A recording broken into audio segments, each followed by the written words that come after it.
Hello ಸ್ನೇಹಿತರೆ, welcome back to my channel. ನಾನು ಚೈತ್ರ. ಇವತ್ತು ಸ್ನೇಹಿತರೆ ಮಲ್ಪೆ ಬೀಚ್ಗೆ ಹೋಗಿದ್ವಿ. ಲಾಸ್ಟ್ ವ್ಲಾಗಲ್ಲಿ ನೋಡಿದ್ದೀರಾ. ನೋಡಿಲ್ಲ ಅಂದರೆ ಪ್ಲೀಸ್ ಚೆಕ್ ಮಾಡಿ, ನನ್ನ ಚಾನಲ್ನ ವಿಸಿಟ್ ಮಾಡಿ. ಮಲ್ಪೆ ಬೀಚಿಂದ ಬಂದ ಮೇಲೆ ನಾವು ತಕ್ಷಣವೇ ಸ್ನಾನ ಮಾಡಿಕೊಂಡು ದೇವಸ್ಥಾನಕ್ಕೆ ಹೋಗೋದಕ್ಕೆ ರೆಡಿ ಆಗ್ತಾ ಇದ್ದೀವಿ. ದೇವಸ್ಥಾನದ ಬಾಗಿಲು ಮುಚ್ಚೋದಿಲ್ವಂತೆ, ಹಾಗಾಗಿ ನಮಗೆ ಸ್ವಲ್ಪ ಅಡ್ವಾಂಟೇಜ್ ಆಯಿತು. ಯಾವ ಟೈಮ್ಗಾದರೂ ಹೋಗ್ಬೋದು ಅಂತ ಹೇಳಿಬಿಟ್ಟು ಬೀಚ್ ಮುಗಿಸ್ಕೊಂಡು ಬಂದೀಗ ನಾವು ಹೊರಡೋದಕ್ಕೆ ರೆಡಿ ಆಗ್ತಾ ಇದ್ದೀವಿ. ನಮ್ಮ ಹೋಟೆಲ್ ಇದ್ದಿದ್ದು opposite to KSRTC main bus stand. ಅಲ್ಲಿಂದ ದೇವಸ್ಥಾನಕ್ಕೆ 2-3 ಕಿಲೋಮೀಟರ್ಸ್ ಆಗುತ್ತಂತೆ. ಬಸ್ಸಲ್ಲಿ ಹೋದರೂ ಕೂಡ ತುಂಬ ದೂರ ಇಳಿಸ್ಬಿಡ್ತಾರೆ, ಅಲ್ಲಿಂದ ನಡ್ಕೊಂಡು ಹೋಗಬೇಕಾಗತ್ತೆ. ನೀವು ಬೆಟರ್ ಆಟೋ ತೊಗೊಳ್ಳಿ ಅಂತ ಸಜೆಸ್ಟ್ ಮಾಡಿದ್ರು. ಸೊ ಆಟೋ ಅಲ್ಲಿ ಹೋಗ್ತಾ ಇದ್ದೀವಿ. ಸೊ ಬೆಳಗ್ಗಿನ ಉಡುಪಿ ವ್ಯೂ ಹೀಗಿದೆ ನೋಡಿ. ಸೊ ಆಟೋ ಚಾರ್ಜ್ ಬಂದು 55 ಆರ್ 60 ಒಳಗಡೆ ಅಂತ ಅಂದ್ಕೊಳ್ಳಿ, ಅಷ್ಟಾಗುತ್ತೆ. ಕೃಷ್ಣನ ದೇವಸ್ಥಾನಕ್ಕೆ ಹೋಗೋದಕ್ಕೆ ಬಂದ್ವಿ. ಆಟೋದಿಂದ ಇಳಿದು ನಡ್ಕೊಂಡು ಹೋಗ್ತಾ ಇದ್ದೀವಿ. ಬಾಬಡ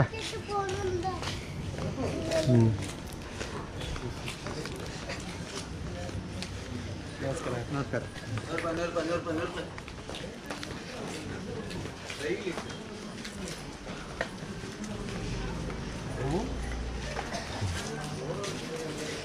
ಸದಾನಂದ ಶಕ್ತಿ ಜ್ಯುವೆಲ್ಲರ್ಸ್.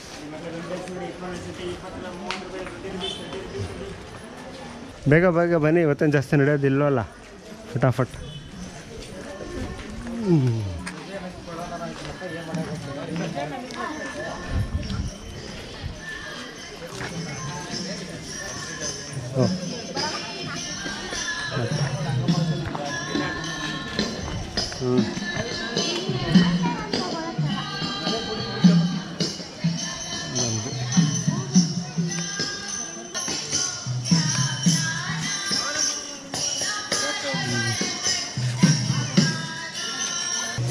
ಕನಕನ ಕಿಂಡಿ ಇಲ್ಲ, ಇಲ್ಲಿಂದ ದರ್ಶನ ಮಾಡ್ಕೊಂಡು ಆ ಕಡೆ ಮೇನ್ ಎಂಟ್ರಿಗೆ ಹೋಗ್ಬೇಕು.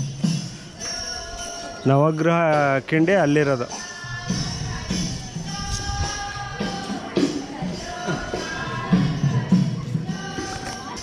ಸೊ ಕನಕನ ಕಿಂಡಿ ಸ್ಟೋರಿ ಗೊತ್ತಲ್ಲ, ಏನಕ್ಕೆ ಈ ದ್ವಾರ ಓಪನ್ ಆಗಿದ್ದು ಅಂತ.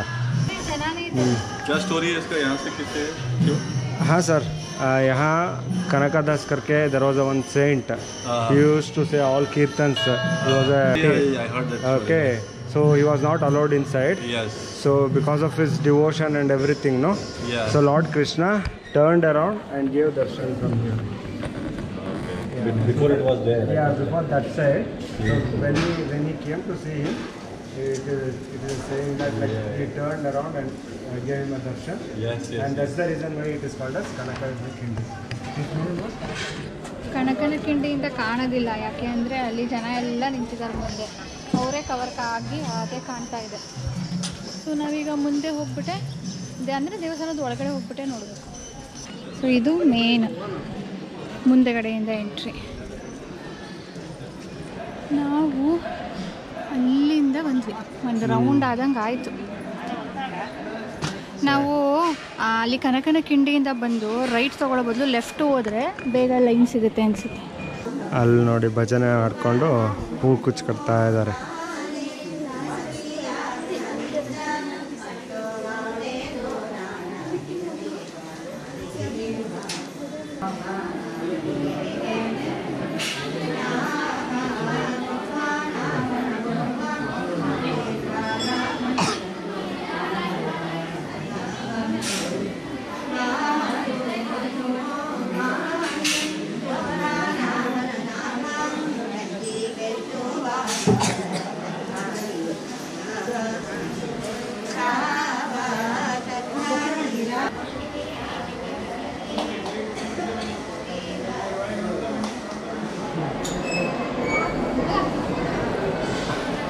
ಅನ್ನ ಪ್ರಸಾದ ಸ್ವೀಕರಣೆಗೆ ಇಷ್ಟೊಂದು ಕ್ಯೂ ನಡೀತಾ ಇದೆ.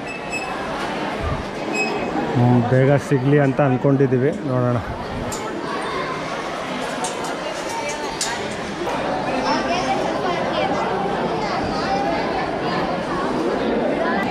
ಊಟ ಮಾಡ್ಕೊಂಡು ತಟ್ಟೆ ತೊಗೊಂಡು ಹೋಗ್ಬೇಕು. ಕೈಯಲ್ಲಿ ತಟ್ಟೆ ಇಟ್ಕೊಂಡು ಹೋಗ್ತಾ ಇದ್ದಾರೆ.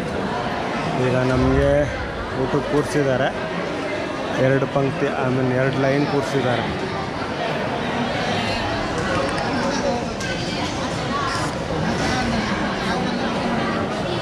ಯಾಕೋ ಸುಸ್ತಾಗ್ಬಿಟ್ಟಿದ್ಯಾ? ಊಟ ಮಾಡ್ಕೊಂಡು ಹೋಗೋಣ ಬೇಗ.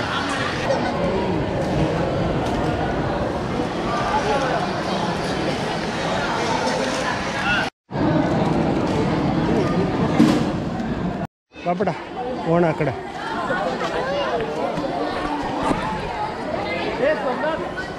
ಪ್ರಸಾದ ಸ್ವೀಕಾರ ಮಾಡ್ಕೊಂಡು ಬಂದ್ವಿ, ಹೊರಗಡೆ ಬಂದಿದ್ದೀವಿ ಈಗ. ಇದು ಎಕ್ಸಿಟ್. ಮೇಡಮ್ ಏನೋ ಬೆನ್ನು ನೋಡ್ತಾ ಇದೆ ಅಂತೆ. ತುಂಬ ನೋಡ್ತಾ ಇದೆಯಾ? ಬಾ ಹೋಗೋಣ.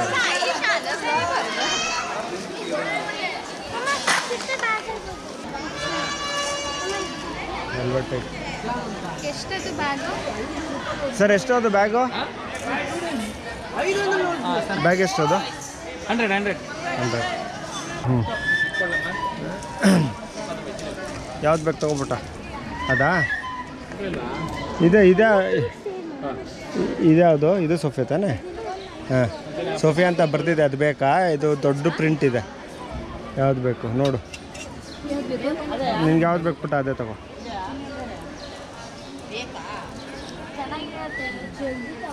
ಅದ್ರ ಪಕ್ಕದ್ದು ಯಾವುದು? ಇದು ಪಿಂಕು. ಹಾಂ, ಇದು ಬಿಡು. ಓಕೆನಾ? ಅದು ಸೋಫೆ ಇದೆನಾ? ಕಟ್ಟಾಗಿದೆ ನೋಡು, ಕ್ಲೀನಾಗಿದೆ. ಗೋಯಿಂಗ್. ಹ್ಞೂ, ಚಲ್.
ಈಗ ಸ್ನೇಹಿತರೆ ಧರ್ಮಸ್ಥಳದ ಹೆಬ್ಬಾಗಿಲ ಹತ್ರ ನಿಂತಿದ್ದೀವಿ. Gateway of Dharmasthala.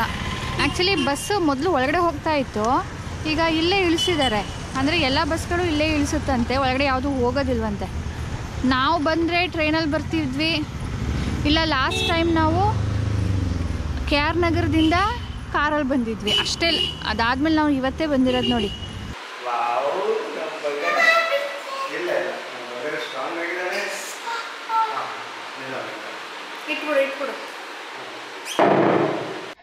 ಈ ಸರ್ಕಸ್ ನಾವು ಯಾಕೆ ಮಾಡ್ತಿರೋದು ಅಂದರೆ ಅಲ್ಲಿ 2 ಬೆಡ್ ಇತ್ತು, ಇದು ಒಂದು ಸ್ಪೇರ್ ಸೈಡಲ್ಲಿತ್ತು ದಿವಾನ್ ಕಾಟ್ ಥರ.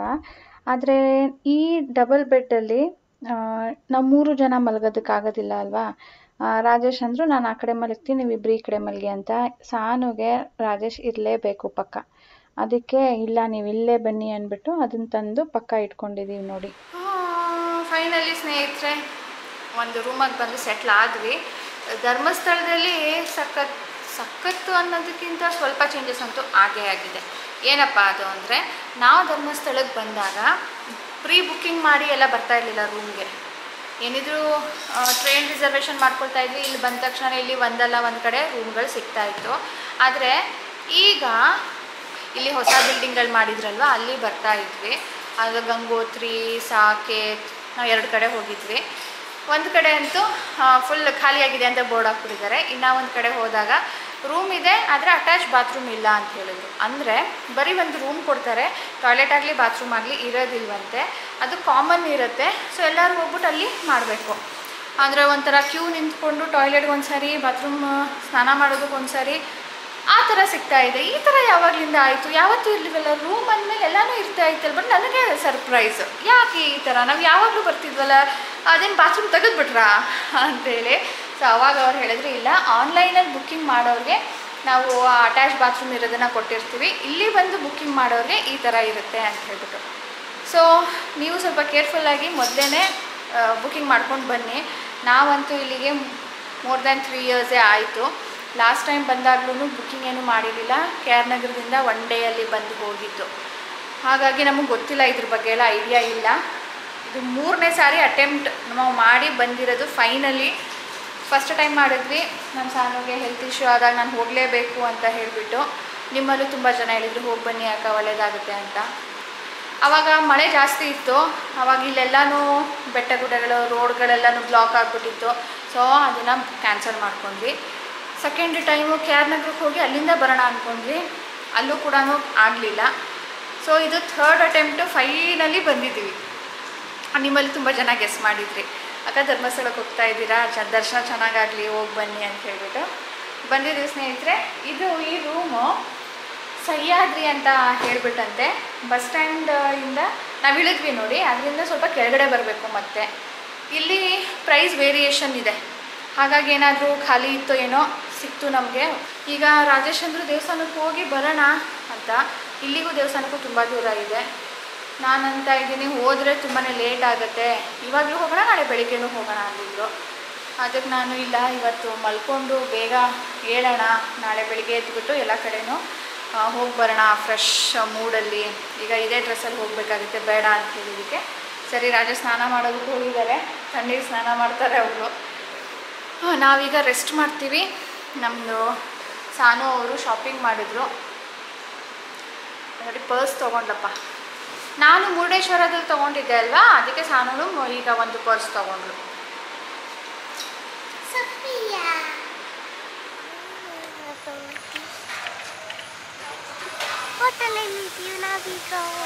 ಕಪ್ಪು ಕಾಣ್ತಿದ್ದೀರಾ?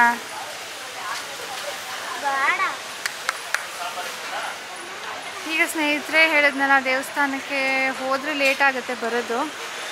ಅದಕ್ಕೆ ನಾವು ಬೆಳಿಗ್ಗೆ ಬೇಗ ಹೋಗೋಣ ಅಂತ ಡಿಸೈಡ್ ಮಾಡಿ ಸದ್ಯಕ್ಕೆ ಈಗ ಊಟಕ್ಕೆ ಹೊರಗಡೆ ಬಂದಿದ್ದೀವಿ. ಅಯೋಧ್ಯ ಆತಿಥ್ಯ ಸಸ್ಯಾಹಾರಿ, ಅಲ್ಲಿ ಒಂದು ಅನ್ನಪೂರ್ಣೇಶ್ವರಿ ಹೋಟೆಲ್ ಅಂತ ಇದೆ. ಇಲ್ಲಿ ಖಾಲಿ ಇದೆಯಾ? ಸಿಟ್ಟಿಂಗ್ ಪ್ಲೇಸ್ ಇದೆಯಾ? ವೇಟ್ ಮಾಡಬೇಕಾ?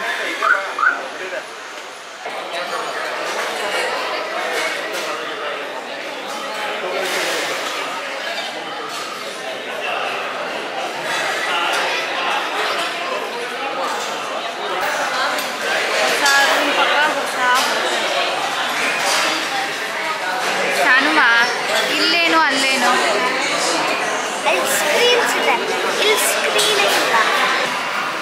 North Indian dish, Chinese dish ನಮ್ಮ ಟ್ರಿಪ್ಪಲ್ಲಿ ನಾವು ಇವತ್ತೇ ಟ್ರೈ ಮಾಡ್ತಾ ಇರೋದು. ಅಲ್ಲಿದು ಲೋಕಲ್ ಫುಡ್ಡೇ ತಿಂತಾ ಇದ್ವಿ ಇಷ್ಟು ದಿನ.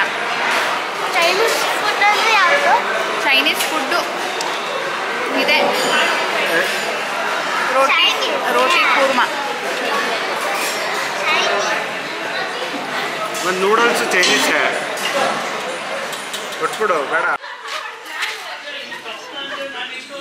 ಧರ್ಮಸ್ಥಳದಲ್ಲಿ, ತಿರುಪತಿಯಲ್ಲಿ ರೂಮ್ ಸಿಕ್ಕಿದಾಗ ಖುಷಿ ಆಗೋಷ್ಟು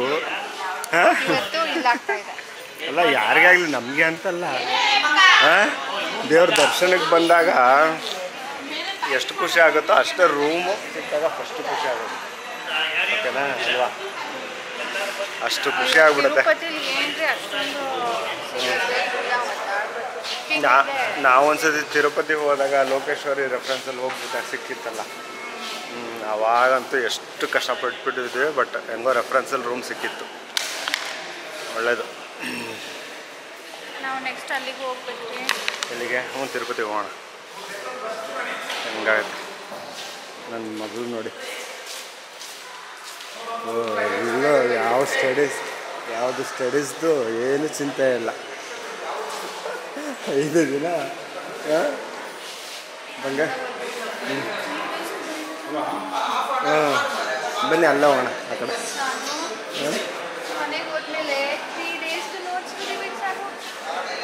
ಬೆಳಿಗ್ಗೆ ಅಂತ ಇದ್ಲು, 3 ಡೇಸ್ ನೋಟ್ಸ್ ಬರಿಬೇಕು ನಾನು ಅಂತ. ಏನಿಲ್ಲ ಪುಟ್ಟ, ಹೋದ ತಕ್ಷಣ ಎಲ್ಲ ಬರೆದ್ಬಿಡುತ್ತೆ. ಮ್ಯಾಥ್ಸ್ ನೀವು ಬರೀಬೇಕು. ಯಾಕೆ ನಾವೆಂತ ಮ್ಯಾಥ್ಸ್ ನೀವು ನೋಡಿ. ಮ್ಯಾಥ್ ಒಂದೇನೆ ಅವ್ರು ಫುಲ್ ಸಿಲೆಬಸ್ ಕಂಪ್ಲೀಟ್ ಮಾಡ್ತಾ ಇರೋದು, ಬಾಕಿದೆಲ್ಲಾನು ನಿಧಾನಕ್ಕೆ ಮಾಡ್ತಾ ಇದ್ದಾರೆ. ನೀವು ನೋಡಿ ಬರೀರಿ. ಈ ಸುಮ್ಮನೆ ಸಾನು ಹೋಗ್ಬೇಕು ಅನ್ಕೊಂಡು ಬರ್ಕೊಂಡ್ಬಿಟ್ಬಿಡು. ವೀಕೆಂಡ್ಸಲ್ಲಿ ನಾನು ಮಾಡಿಸ್ತೀನಿ ನಿಮಗೆ, ಆಯಿತಾ? ಅರ್ಜೆಂಟಲ್ಲಿ ಮಾಡಬೇಕು ಅಂತ ಏನಿಲ್ಲ. ಯಾವ್ದಾದ್ರು ಶೀಟ್ ಮಾಡಿಸಿದಾರೋ ಯಾವ್ದಾದ್ರು ಹೋಮ್ವರ್ಕ್ ಕೊಟ್ಟಿದ್ದಾರೋ ನೀನು ಮಾಡ್ಕೊಂಡು ಬಾ, ನಾನು ನಿನ್ನ ನಿಧಾನಕ್ಕೆ ಹೇಳ್ಕೊಡ್ತೀನಿ.